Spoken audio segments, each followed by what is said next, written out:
our political reporter, to break down the significance of the data as and when it does cross. We are expecting the UK to come out of recession. The numbers just crossed. Ed Conway has it for us.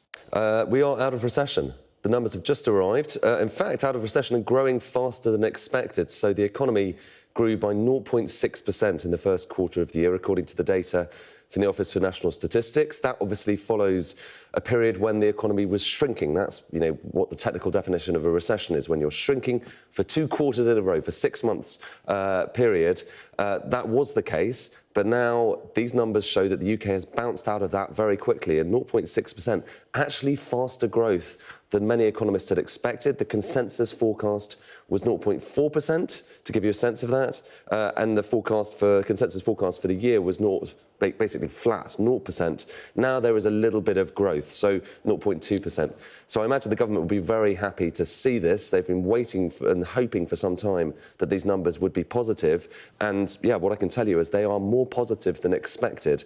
And that tells a broader story about what's going on in the economy right now. We know from various survey data there's more activity. People are spending a little bit more. And that cost of living crisis squeeze that's been felt, well, to some extent is still with us because prices are a lot higher than they were this time last year. But in another respect, the annual rate of those prices is no longer going up as quite quickly as it was before. Indeed, we heard from the Bank of England governor, it's going to be down to 2%, the inflation rate, quite soon. So this is, as far as the government is concerned, a welcome bit of good news. And I think for many households as well who have been struggling over the course of the last few months, 0.6% growth that's a good number. And just give us a bit more context, because the headline is we're out of recession. For that, it took us to get a full quarter, 3 months worth of data in the books again. And today we got March's data, which of course completed the first quarter's data set. And that now means we have a quarter of positive growth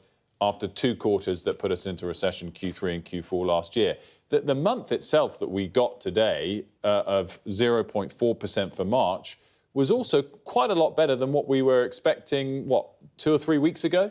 Yeah, that's right. I think, economists were talking about maybe 0.1% in March. And just looking through the data now, so the thing is, we just literally get it at that moment at 7 o'clock. So looking through it now, this is the strongest growth, 0.6%, that we've seen really since the kind of tail end of the pandemic, when the economy was kind of bouncing back from that enormous fall in activity that we saw during lockdown. And so it's the strongest growth since then.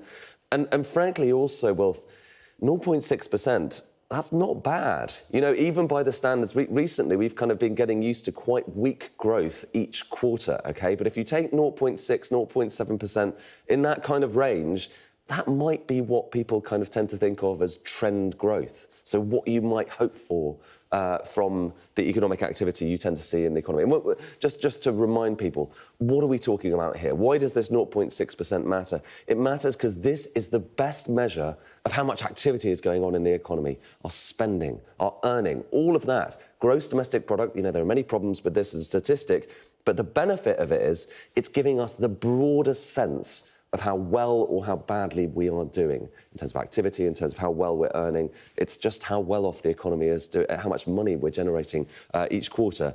And the fact that it's bounced back by more than expected, that's certainly good news, and it kind of underlines that the economy is in a better place than a lot of people had thought. One just note of slight kind of, another side of this is to say, the Bank of England was expecting growth of actually a little bit weaker than this. So does this mean that they were a little bit more cautious about cutting interest rates?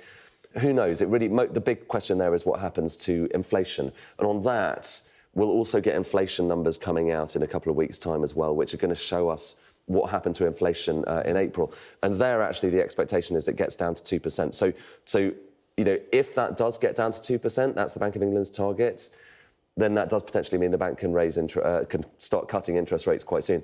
If it doesn't, then that plus these stronger than expected numbers might mean the bank is going to kind of wait for another month or so, maybe even longer, before cutting interest rates. But as I say, this is good news. We're no longer in recession.